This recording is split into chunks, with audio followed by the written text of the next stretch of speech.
Welcome to the official YouTube channel for the Colin Cowherd podcast. Go on, hit the subscribe button. There it is, so you don't miss any of our football content this season. It has been, if I might say, fantastic.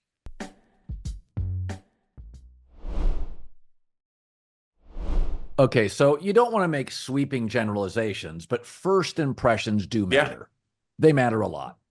So when Nick Sirianni had his first press conference, it was the worst thing I'd ever seen. Jim Tom Sula's was second. Okay. So I had information. I'd seen Tom Sula's presser.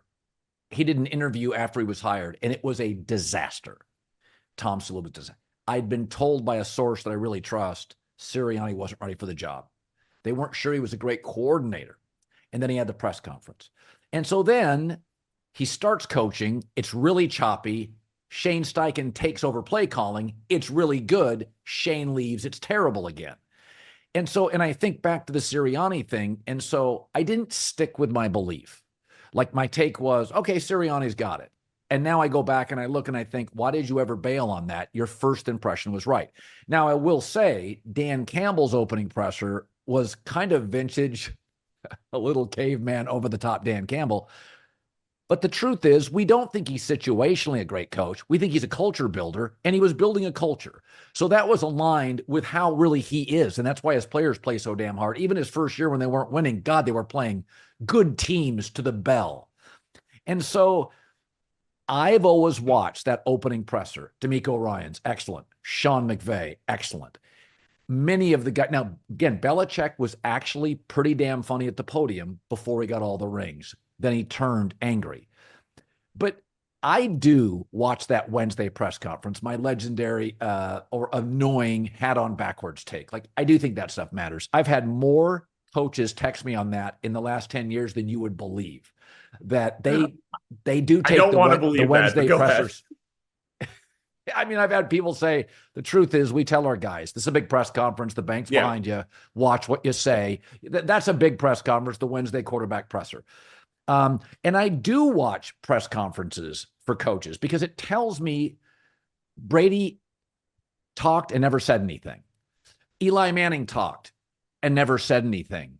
And they turned out being two of the smartest quarterbacks of all time. So one of my takes is, I know it's a generalization, but I do take snippets from coaches, the podium. As a member of the media, I watch interactions. Kenny Pickett had a comment at a press conference a year ago. I'm not going to repeat it.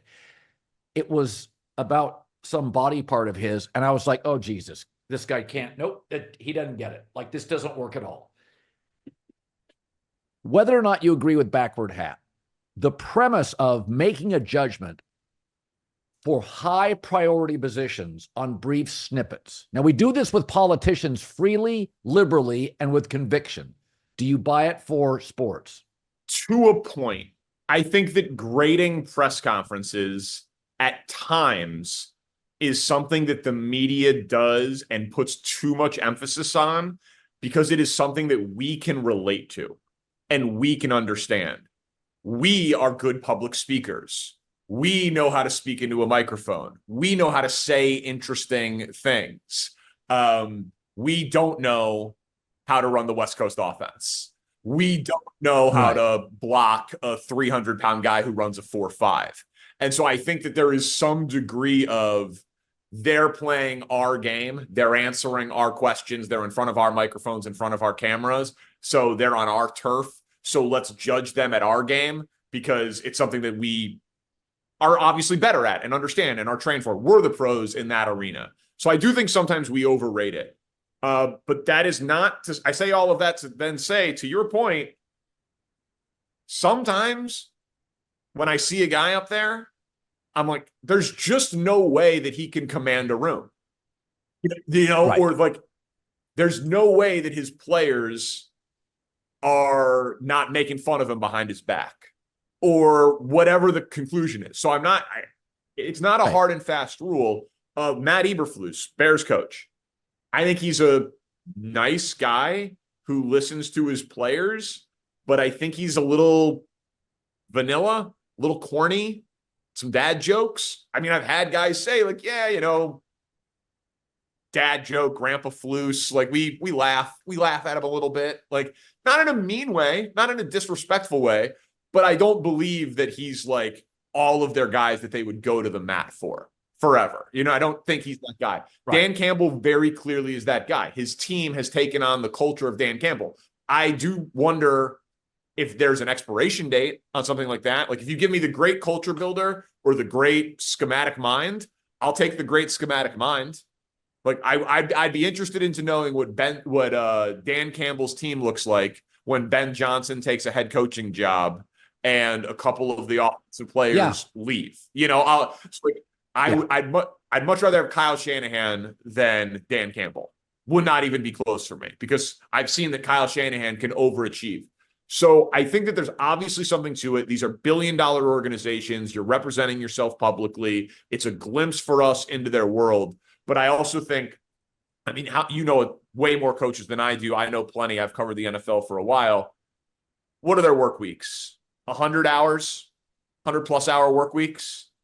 They're in front of the camera for an hour a week, post game, Monday, Wednesday. So I think we get so much content out of that hour that they're in front of our cameras and microphones that we, by definition, overrate its value because to them, it's 1% of their work week. To us, it's 100% of what we see into the building that isn't broadcast on our TVs on Sunday night, Monday night, and Thursday night. So I think it matters, but I think the media overrates it. Yeah. The, you know, it's an interesting time in the NFL because, I mean, we all acknowledge Andy Reid's a great coach.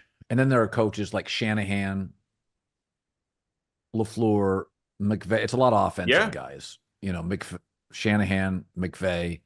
You know, we know they're LaFleur. They're Dan Campbell, culture builder. So I always tend to think every coach has a specialty. I think the play sheet for Shanahan is his thing. Sometimes to a fault, he's glued to it.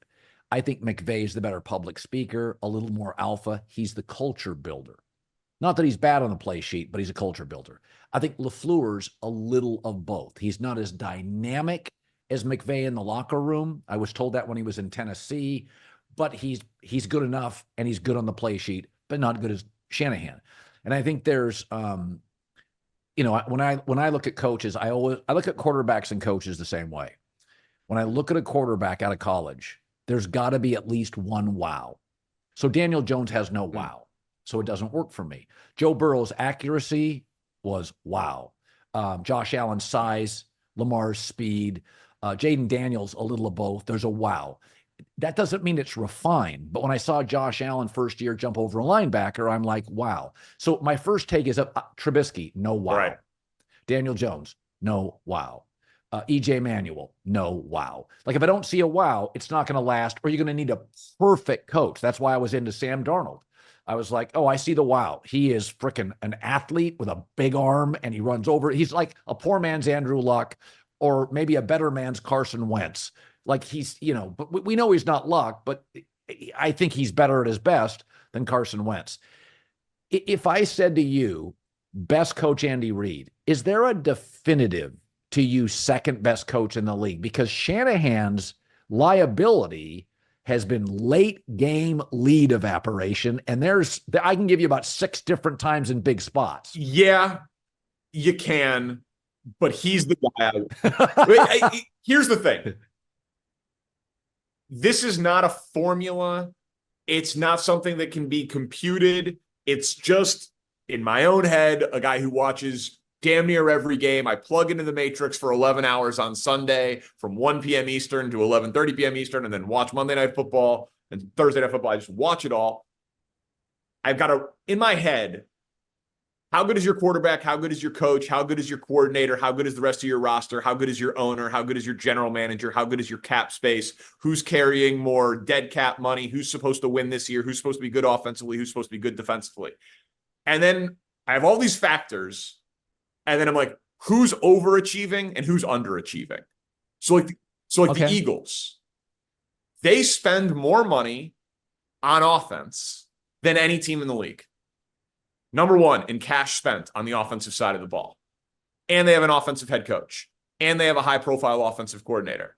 And they're nowhere near the best offense in the league through 4 games. They are underachieving. That's a big knock for me on Nick Sirianni. And also Jalen Hurts. He leads the league in turnovers since the start of last year. Kyle Shanahan. I've seen the guy in a Super Bowl with Jimmy Garoppolo. And I've seen him in a Super Bowl with Brock Purdy. And I've seen him in another NFC Championship game with Brock Purdy. I saw him trade 3 first-round picks to move up from 13 to 3 to take an FCS quarterback, it not work in Trey Lance, and then be better the next year. Like, he is – it's crazy what he gets out of – maybe you love Brock Purdy. Fine. Maybe his special or his wow is anticipatory throwing, post-snap processing between the ears. Fine. Right. We would not have said that at Iowa State. We did not know that. Good job by them. He was literally the last pick in the draft. I don't think they knew it either. There is something to Kyle Shanahan overachieving that impresses me more than and by the way, I'm consistent on this. Andy Reid. Best season of Donovan McNabb's life with Andy Reid. Mike Vick's life, Andy Reid. Jeff Garcia's life, Andy Reid. Kevin Cobb's life, Andy Reid. Alex Smith's life, Andy Reid. Then he gets the generational talent, 5,000 yards, 50 touchdowns, MVPs, Super Bowl MVPs, rings, dynasties. You know, so like, to me, Andy Reid overachieved with all of those guys. And so that is kind of how I look at coaches is, are you overachieving or underachieving based on your circumstance? And I would put Kyle Shanahan too, because to me, he is the most consistent overachiever without a Hall of Fame quarterback.